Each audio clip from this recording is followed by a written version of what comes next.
I'd like to begin this morning with a quotation from that amazing book called Adventist Home. This is from page 32 and 33, and basically one sentence here. If we will open our hearts and homes to the divine principles. What are the divine principles? To love God with all your heart, love your neighbor as yourself. If we'll open our homes and our heart to these divine principles of life, from our homes, I love this, from our homes will flow streams of healing. Isn't that a great word? Streams of healing that will bring beauty and life and fruitfulness. I'm beginning a new sermon series today called Home Improvements. Now, I could have entitled this 6 Secrets to Satisfying Marriage, and that applies, but I know that not everyone is married. And so I've adjusted it a little bit to share with you 6 secrets for improving any home. Now, why would the pastor want to talk about home improvement? We all need to have a little home improvement, amen? We all have room for improvement in our homes. And I want to introduce this message today, this series today, in talking about 6 crucial areas where if you could improve in just a minor way, you'll see great differences. As a matter of fact, if you make a small shift in just one of those areas, you'll see a seismic upswing, a great improvement. It doesn't take a lot to make a big difference. And that's the good news I want to give you this morning, that I can make a minor change and it'll make a big difference. There's always steps you can take to improve your relationships. Sure, sometimes it's the simple things that you can do that make a big difference. So why not do these things so that we can live longer and be healthier and get along better? It is fantastic to have you joining me for Next Level Health, brought to you by It Is Written. I'm John Bradshaw, and I am really glad that you are here. Taking your health to the next level is something almost anyone can do. And doing so was God's idea in the first place. God says that He wishes above all things that you may prosper and be in health, even as your soul prospers. You'll find that in 3 John verse 2. We know how important our health is. Health costs can be astronomical. Health insurance, or the lack thereof, can be a worry and a concern. Imagine if you could visit the doctor less and avoid a number of the diseases that we just sort of take for granted, living with them as though they're part of the family. Many illnesses simply don't have to loom over your life like a dark cloud. You can take your health to the next level. As we look at our next presentation, Enjoying Healthier Relationships, Cassidy Conley is going to find out what people think someone should look for in a spouse. Katie Castillo is going to be talking to 3 couples who've been married long enough that we might want to listen to what they have to say. One couple have been married for almost 50 years, 2 others more than 70. Eric Flickinger will be looking into what it is that makes relationships work. And I'll be talking with relationship experts, Dr. Willie and Elaine Oliver. Let's begin with Katie and some marriages that have stood the test of time. Today, I will interview 3 couples that have been married for a very long time. I hope that through their knowledge, our viewers can find insightful information. We have been married almost 71 years. I will be married 50 years coming May 30 of this year. In August, we will have been married 72 years. A good relationship to start out means to match personalities as best as you can. Okay, when you're looking for a mate, I think it would be important that you both have the same Christian faith. Conflict is inevitable. If you're making God a priority in your life, it is going to temper it. It's not going to go away, but I think you have more tools that you need. I have a philosophy that I learned over the years that you don't go to bed at night, you don't turn that light off until you can say, I love you. And people are so quick to get angry and just stay angry and get divorced. And if they'll just wait a while and step back, it'll go away. It's not like we never got angry with each other. We never do now, but we did when we were young. There's a text in Philippians 4 that says, let your gentleness be known to all men. And I say to myself, that includes Chester. I would say it's 99% of the success is communicating. You have bad things, but you have happy things too. And you can't let bad things ruin your life, ever. I think it really has to do with knowing that there is a third and more supreme person that's involved in that relationship. We always had Jesus with us in everything. Both of us were always committed to the Lord for everything. It's good if when you're husband and wife can both work together in the kitchen, at least in some capacity. And I've been blessed with a husband who likes to work in the kitchen, and he does a lot to help me. For me, the secret to a successful marriage, I think, is commitment. We were in the grocery store a few years ago, and this little girl was checking us out, and she said, ask us how long we've been married. And when we told her, she said, oh, y'all must love each other a lot. And I said, honey, it's not about love, it's about commitment. I think the secret really is if you mean it when you say, I do, that means that you're committed. And I never questioned that I was committed for life. There's certainly times when I was wishing things were different. But like when my mother moved in with us for 13 years. A commitment is a commitment, and that's it. I haven't been easy to live with. It's worth it to hang in there. But I thought I would show that this morning. I really enjoyed that episode. I've enjoyed all of them, and that was especially pertinent to today's message. And every one of those crucial areas, as a matter of fact, if you have your bulletin, there are 6 checkpoints, and those checkpoints are the 6 crucial areas that if you can make some improvement in one or several, you're going to see some improvement right away. And every one of these checkpoints were discussed in that video, these couples that were married over 70 years and over 50 years. Again, just some small shifts can make some seismic upswings. So let's do some evaluation this morning, and we're going to continue this series and address these crucial issues in a more detail as we go along. So the first one is, checkpoint number 1, is communication. As it says in Proverbs 13, verse 17, this is a very short verse here, 5 verses, or 5 words. A reliable messenger brings healing. There's that word again, healing. If we open our hearts and we open our homes to the principles of life and the principles of love, they will become a stream of healing, bringing beauty and fruitfulness and love in every direction. That's a beautiful promise. And a reliable messenger brings healing. Maybe you heard about the woman who went to the judge. She wanted a divorce. Judge, I want a divorce. And he said, well, do you have grounds? She stopped a minute. She said, yeah, we have a half an acre in Madison County. No, do you have a grudge? Oh, we park our cars on the street in front of our house. Does your husband beat you up? I get up before him every morning.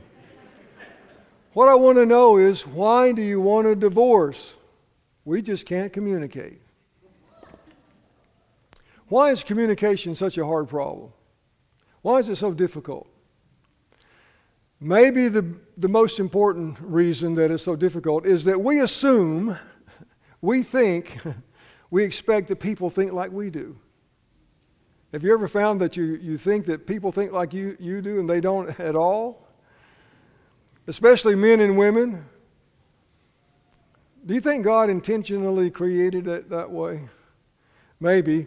You know, someone said that bumps are for climbing on. If you're facing challenges today, God wants to give you special grace so that you can grow in that area where you may be facing some conflict or you may be hurting today. So, communication. I'd like for you to evaluate your communication. You got a pencil, take your bulletin, and let's start evaluating today and see if we get any better. Some of you will be doing great on this one, some of you will be doing poor, and hopefully in all these areas we can make some improvement. First of all, if you say, we never seem to understand each other, circle 1. If you say, sometimes we're on the same wavelength, give yourself a 5 there. If you say, we schedule a regular time to talk each day or each week, give yourself a 10. You're really trying hard to communicate. So, the second checkpoint is consideration. Notice this passage, this beautiful passage by the Apostle Paul in Ephesians chapter 4, verse 2. Always be humble and gentle. Be patient with each other. Why? Making allowance for each other's faults. Hey, we have faults, every one of us.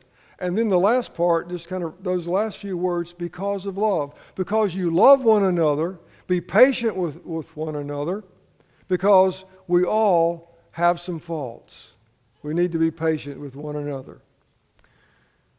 Maybe you heard about the 5 stages of a married cold. Cold and in as achoo. You know, you have a cold, you have a fever, you have a headache. There's five stages, and somebody put them in a 5-year category. Number 1, first year, it goes something like this. Oh, baby, oh, darling, I'm so concerned about that sniffle you have.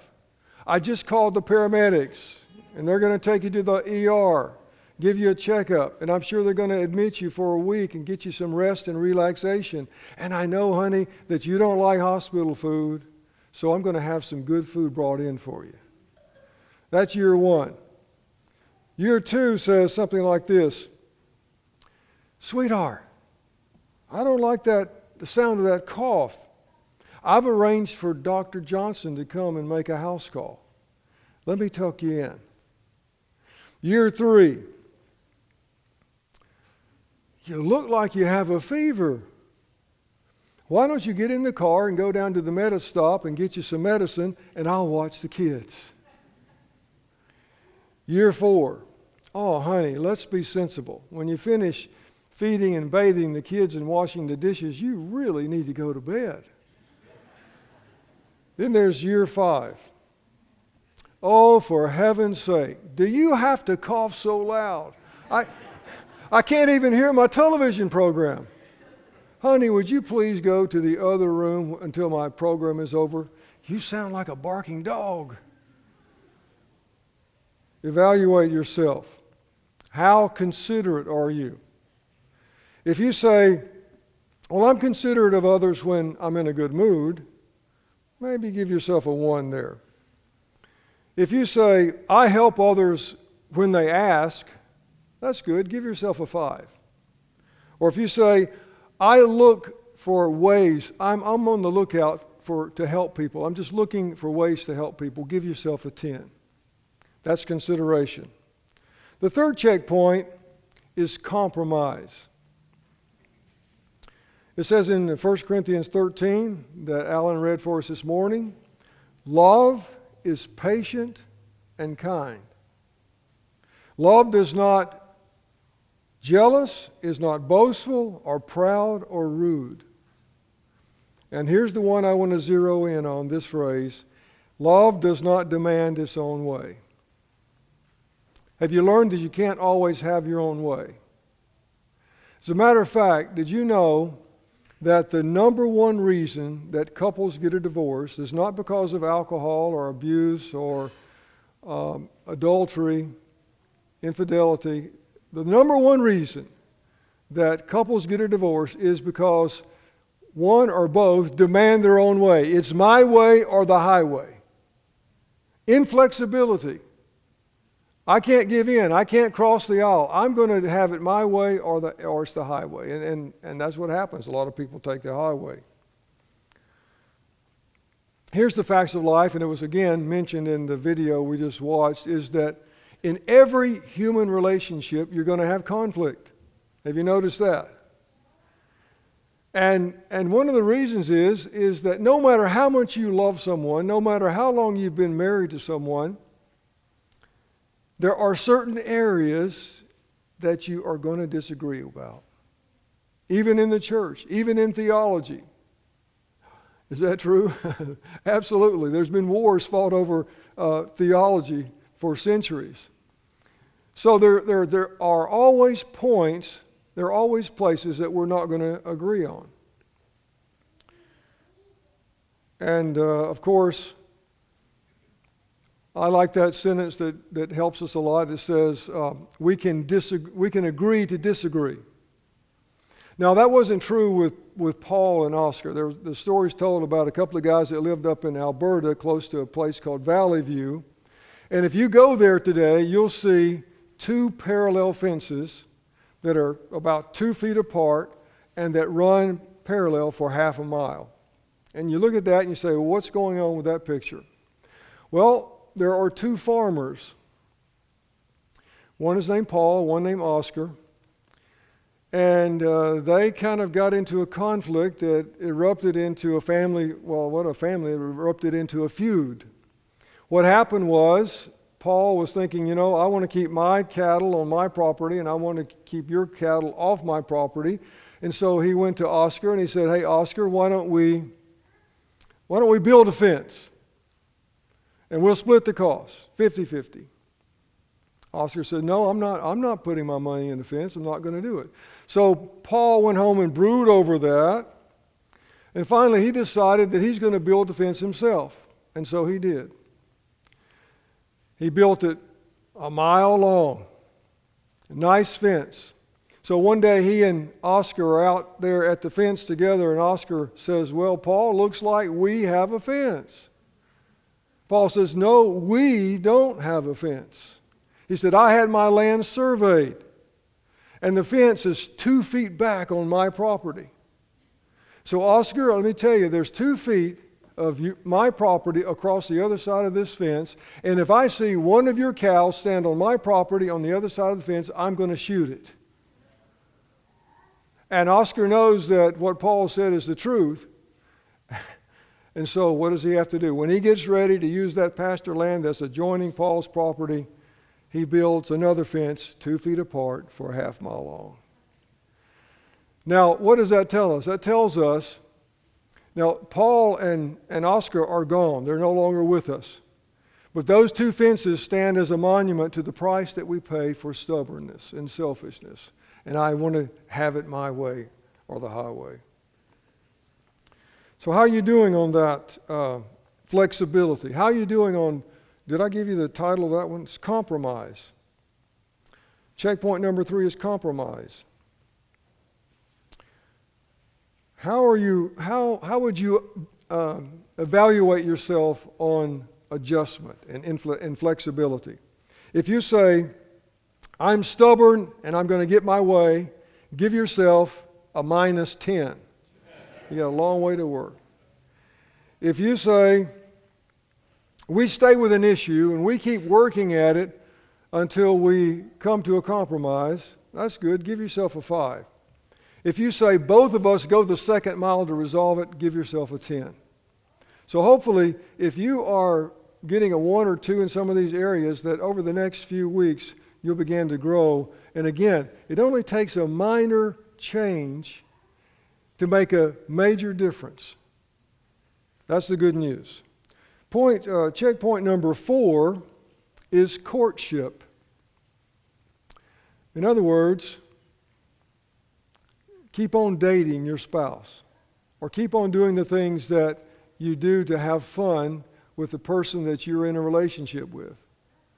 If you want that relationship to last. I love this passage of Scripture. It's in Proverbs 5:18 and 19. It says, let your wife be a fountain of blessing for you. Let your husband be a fountain of blessing for you. Don't we all want our spouses to be a fountain of blessing? How does that happen? Verse 19, rejoice in the wife of your youth. May you always be captivated by her love. Isn't that a beautiful passage? What did you do to court your spouse? What did you do to ignite the flames? Maybe it was love at first sight. But no matter, you have to maintain that relationship. There's one of those crucial areas that you have to feed and maintain. You have to keep the fire going. What drew you together? What created that fire between the two of you in that relationship? You have to keep that going. It's like someone said, if there were more marriages that, if there were more courting in marriage, there would be less marriages in court. When I came to this part in the sermon, I thought, I bet you there's a lot of good suggestions here. And of course, I have some in my files, and some I try to practice myself to keep the fires going at home. Matter of fact, a week or so ago, I was sitting in the office, and there's a little sticky pad, a little yellow sticky pad, and I drew a heart on it, and I put an arrow through it, and I said, I love you, and I stuck it on the mirror where Pam would see it. Man, the good out of that little sticky note lasted for weeks. It was awesome. It was powerful. And she's just smiling around the house, you know. It's just an awesome thing. That didn't cost me a penny. Just a little bit of ink, a little bit of paper. And so I went online and I said, how to strengthen your marriage. And all kind of good stuff came up. And not that I know these people necessarily recommending them, but I found a website called Marriage 365. And what caught my attention, the title was 50 Things You Can Start Doing to Improve Your Marriage Today. Didn't that sound pretty good? Now, I'm not going to share all 50 with you, but I'm going to share with those that have to do with courtship and keeping that fire going, reigniting that passion. One of the things, the last couple that you saw, did you see the grip that she had on her husband? She was holding his hand. She's probably stepping on his toes in case he said the wrong thing. You know, he's one of those guys that says, "Yeah, I always get the last word. Yes, ma'am," or "Yes, dear."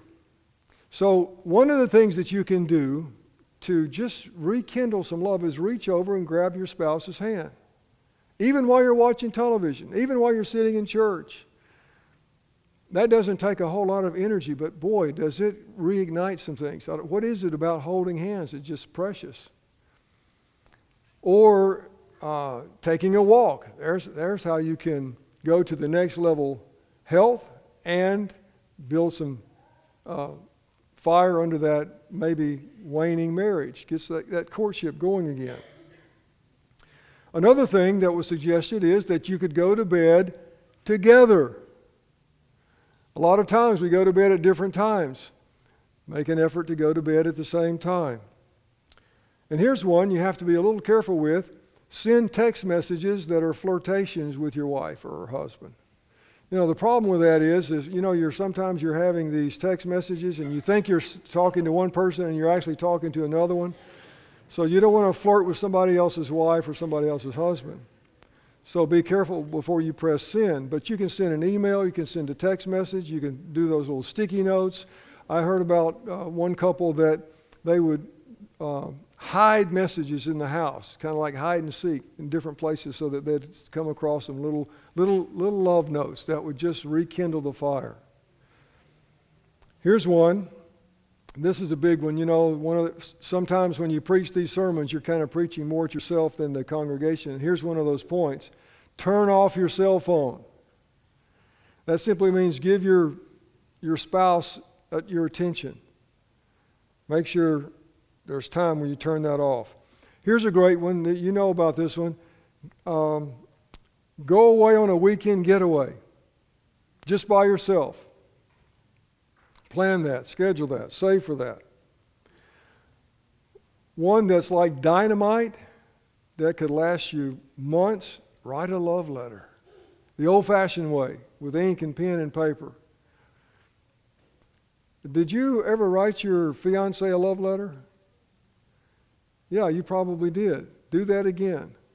Matter of fact, I can just say that for a fact it was the love letters my wife sent to me when she was in one part of the state and I was the other, that sold me right there, those love letters. She got me with those. So write a love letter. And of course, the all-time favorite, guys, is to buy some flowers for your wife. It's an awesome thing to do. So evaluate yourself. How are you doing in courtship? How are you doing in having fun? How are you doing in having a light heart? If you're saying, you know what, courtship, it doesn't exist in my marriage, I'm too busy to have fun, give yourself maybe a -1. If you still write love notes to your wife or to your husband, give yourself an 8. If you schedule a regular time alone, away from the kids, give yourself a 10. So how you doing there? You got to keep dating your mate. Checkpoint number 5. And you heard the couples talk about this as well. Commitment. She said, honey, it's not love, it's about commitment. And it really is. And here's the text. This is Jesus quotes a text in Genesis where he says, therefore, what God has joined together, let no man separate. There's that passage we read at weddings.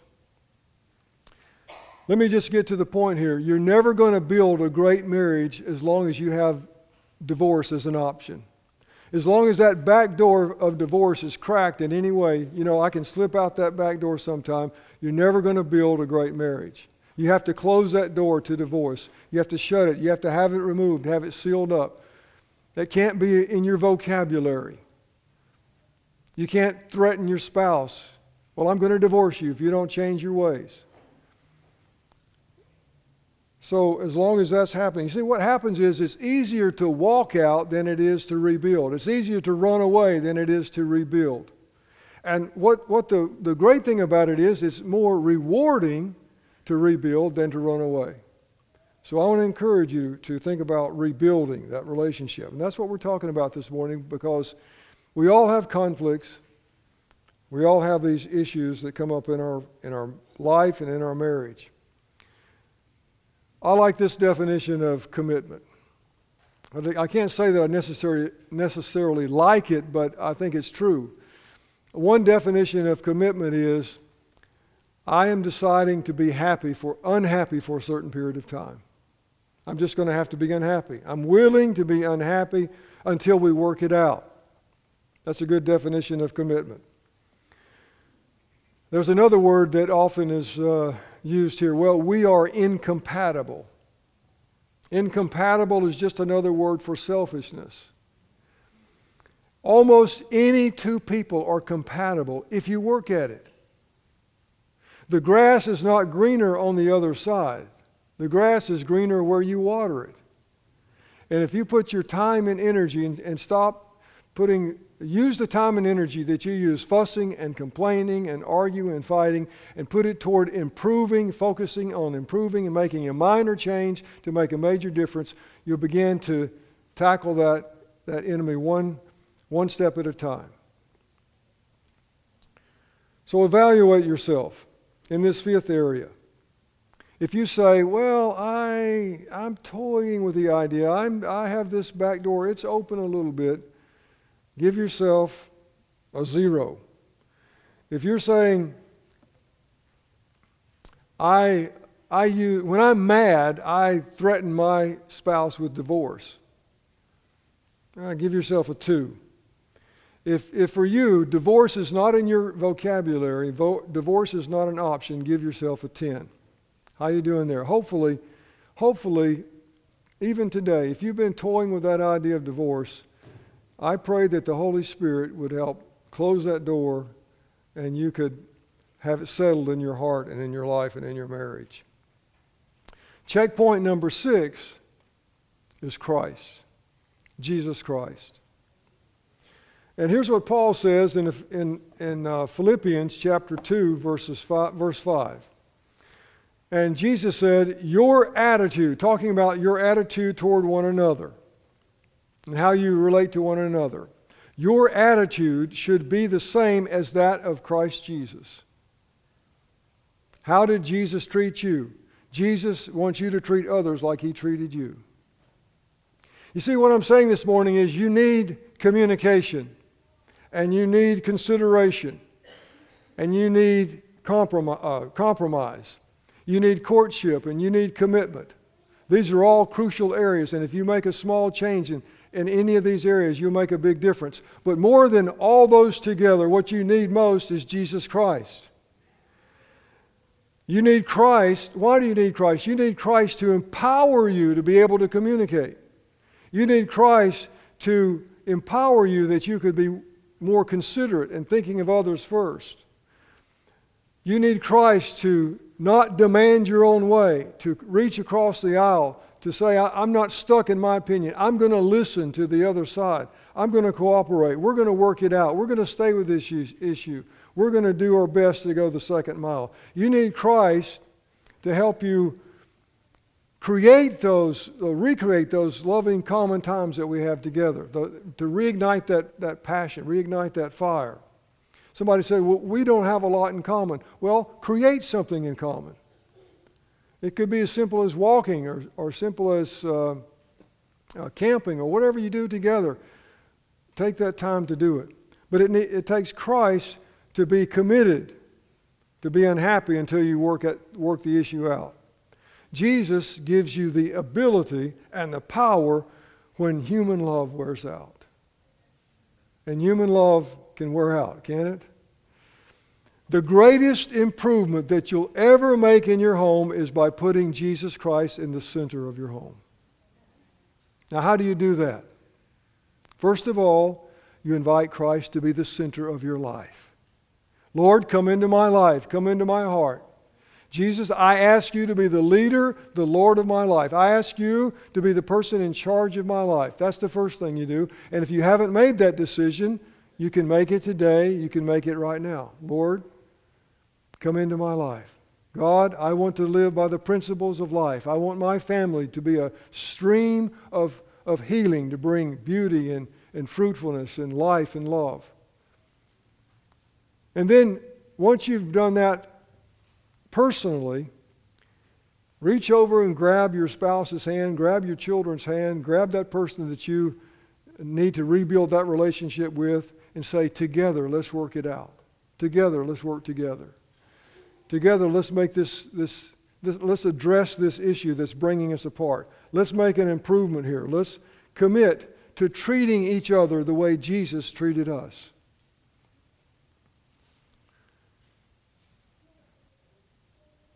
Evaluate yourself. If you say, Jesus has no place in my marriage, you're running on fumes, you're running on powerlessness, give yourself a 0 if Jesus is not in your marriage. If you say, we attend church together, give yourself a 5. If you say, we are praying together and we're reading the Bible together and we're asking God to be the center of our life, give yourself a 10. Remember this, that minor changes can make a major difference. If you take just one of these areas and you say, I'm going to address communication, I'm going to address consideration, those areas that you score a 1 and a 2 or a -10 in, if you score there, take a minor step in a positive direction and watch what happens. And evaluate yourself today. Let's see how it changes over the next few weeks together as we go through this series of home improvements. And the greatest improvement that you'll ever make is by putting Jesus Christ in the center of your life and the center of your home. God bless.